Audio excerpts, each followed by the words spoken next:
Oh, hello, and welcome back to another Chris McPherson Show Daily Dose. It is time after another round of the F1 to recap all of the action. There's plenty to talk about.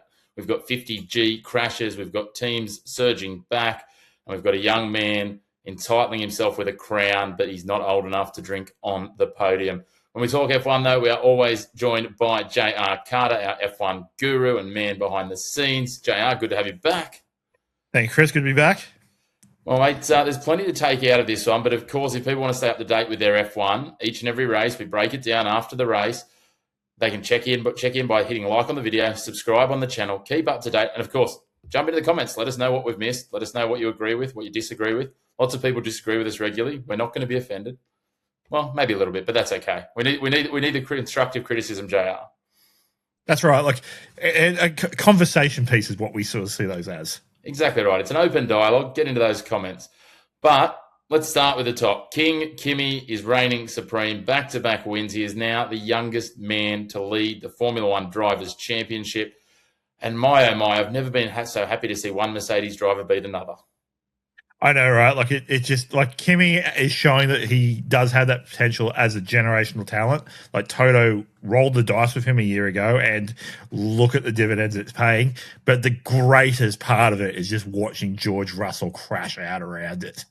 Like George is not happy that Kimi is like in a position where at this stage, like if Toto was to make a choice between two drivers, I think Toto makes the choice of Kimi, and team orders may even go that way.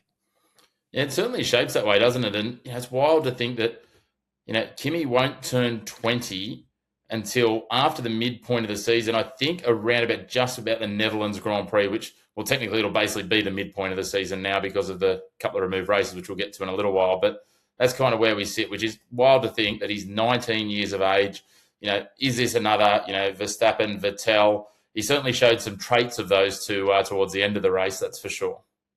That he did, like being told, "Hey, just look after yourself," and then just banging out a fastest lap. Like that's textbook Max right there. It certainly is a dominant win. Realistically, there was some pieces there that sort of a couple of drivers benefited from some pit stops, but realistically, the dominance of the Mercedes car and the dominance of Kimi's driving was the headline here. And yeah, a phenomenal drive back to back. Again, you might have thought that after the peak of the last race in China, it might have been hard for him to maintain it, but he didn't show a blemish. That's right. Look, it was a sensible drive. Like, yeah, the start did not go to plan for like either McLaren driver, but that's either Mercedes driver, I should say. And McLaren sort of took advantage in that situation with Oscar sort of leading those first couple of laps.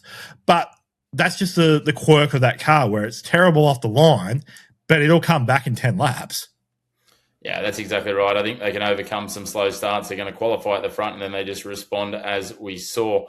We touched on Max Verstappen just before, JR. Let's move on to him before we wrap the Kimi narrative at the end.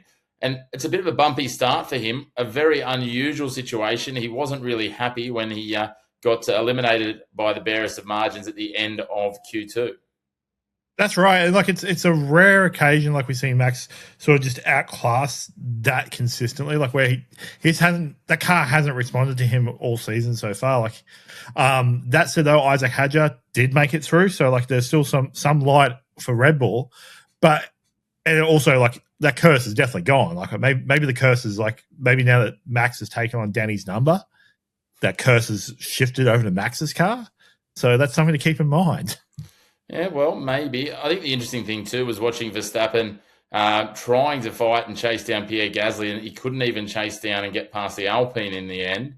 Gasly continuing to prove a real thorn in the side of what you might call the bigger teams. That's right. Like Alpine, I think with that switch to the Mercedes engine, like they've got a package that's like capable of at least sort of maintaining in that top 10 now. So that's sort of much better than where they were, say, even just 6 months ago. Yeah, it certainly is. I mean, it was the teams that you would expect, the top three teams in the top six, but we did have three different teams on the podium. George Russell did his darndest to try and catch Charles Leclerc late, but wasn't to get there. So I guess there's enough competitiveness in the grid at the moment that we're not going to be just locked into Mercedes front row, Mercedes 1-2s every race, which is positive for fans of other teams, and we'll dig into McLaren a bit more in a moment. That's right, yeah. So like that Ferrari's sort of just there on the precipice. I think like this little break that we're going to have may do them some good. Like they may get some development time in. Like there's obviously no testing or anything in between now and the next race, but they will get time to do their bit of extra development. So like we'll wait and see what happens with the Ferraris once we get back to Miami. Yeah, it will certainly be interesting. On that note, on the McLarens, obviously Oscar Piastri, it's amazing. He can go okay when he can start and finish a race. That's right. Well, this is the first race he's actually started. So, like, and for him to start and then burst out like off the gates straight away, like grab a little bit of a lead to start with, but a solid second position, like given like what the Mercedes have been doing, and it sort of shows that maybe Oscar is a little bit more comfortable in that car compared to what the Asterix World Championship from last year sort of is at this stage. Yeah, it certainly does. I mean, it does show that the McLaren vehicle obviously has some genuine race pace. They are a podium hopeful. And, I mean, look, it was a significant margin back from Kimi to Oscar, let's be honest. But it does mean that they're not out of the picture altogether, as it certainly looked with some of those reliability issues and challenges they had in the first couple of races.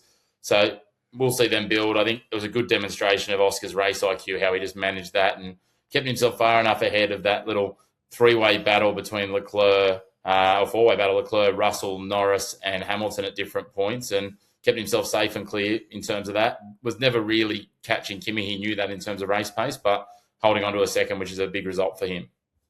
Absolutely. Like again, I think Oscar's just his mentality around like his strategic mind.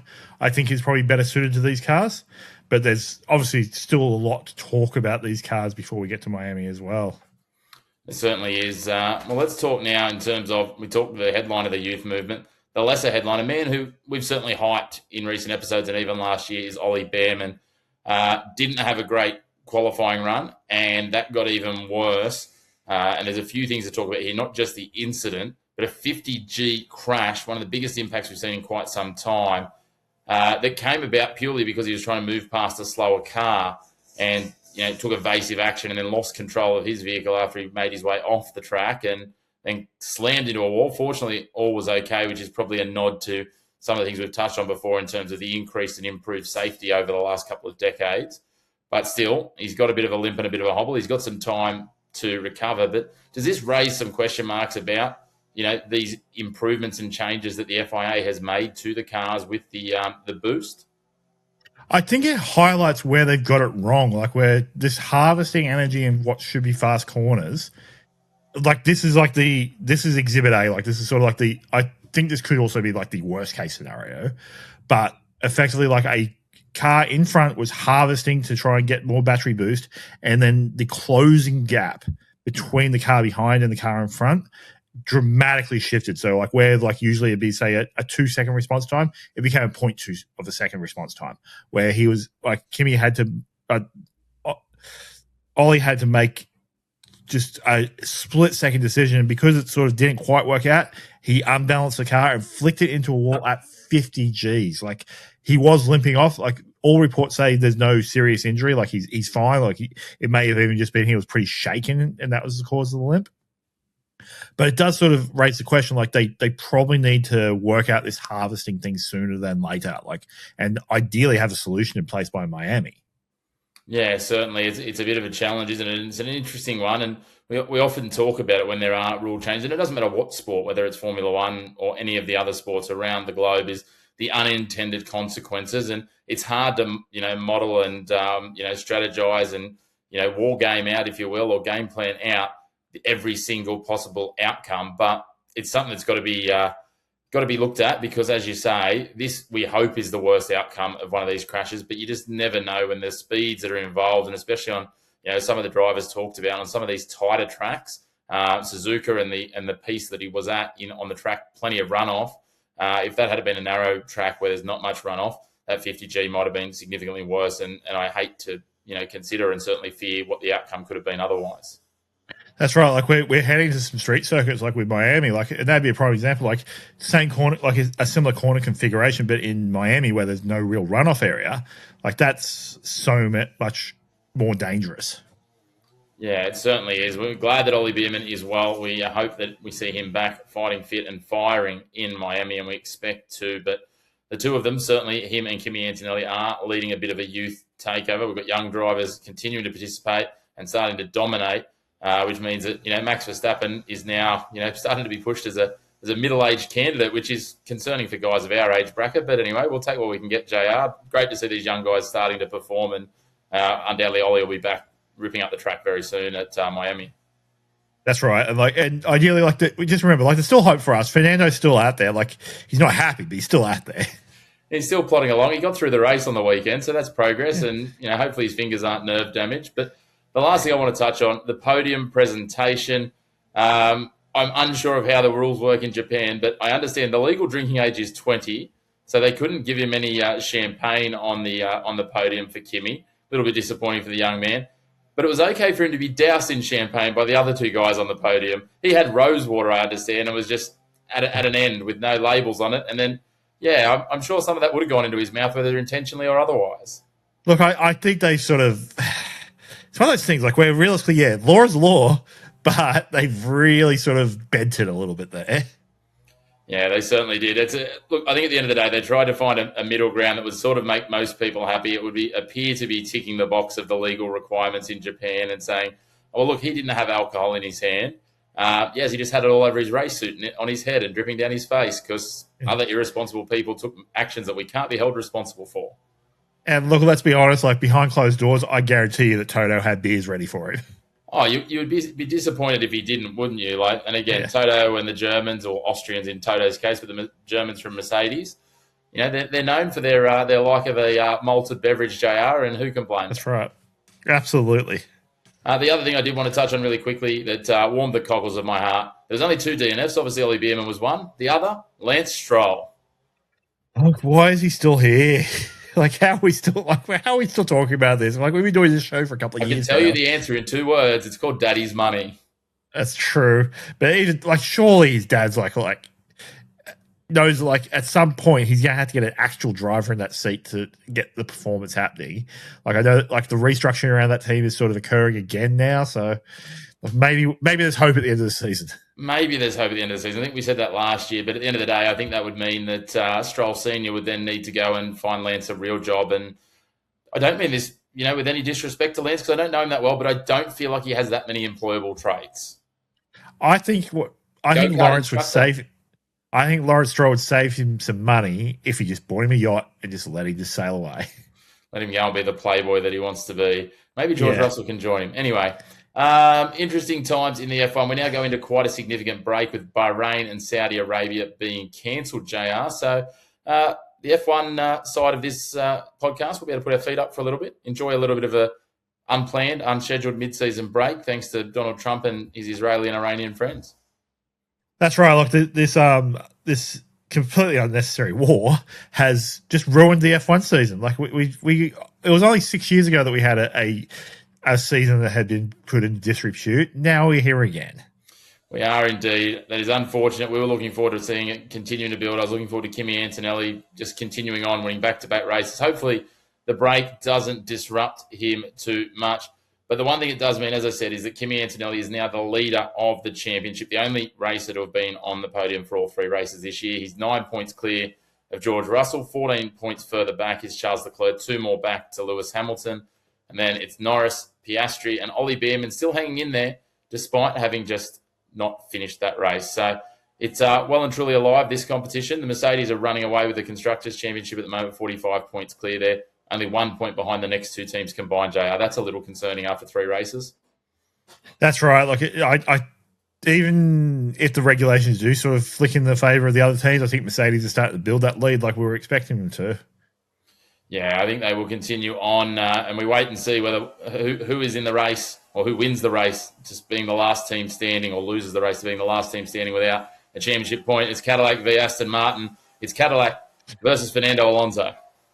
Look, that's right. Okay, and if Cadillac do get first points before Aston Martin, that will raise further questions about Aston Martin. Yeah, look, based on what we've seen this year, I don't think either team's in a real rush to be getting any points. I wouldn't be surprised if that finishes 0 end of the year. I'm not sure how they then split things on countback in terms of the minor prize money all the way down there, but we'll wait and see. There's lots to wash under the bridge. The mid-pack's tight. There's 4 points between 4th and 7th in the Constructors' Championship. That's those mid-pack teams really showing some variability, and we can't wait to see them do that again in Miami in about 5 weeks' time.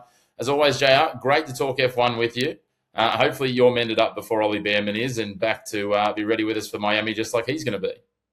Ideally, I hope so, because this is a ongoing issue. Well, thank you very much for pushing through for our F1 fans. As always, JR, great to have you on the show. Thank you, mate. And if you haven't already, make sure to hit like on the video, hit subscribe on the channel. Plenty more sports content coming to you across that month of off season, if you will, or mid-season break in the F1. We'll be here with plenty of cricket, rugby league, basketball, and much, much more. So make sure you've hit like, hit subscribe, follow along on the social media channels to get all your sports shorts. You can find us at The Chris Mack Show, TikTok, Instagram, Facebook, and X. And until next time, thanks for tuning into your home of the black and white of sports and the great opinions here.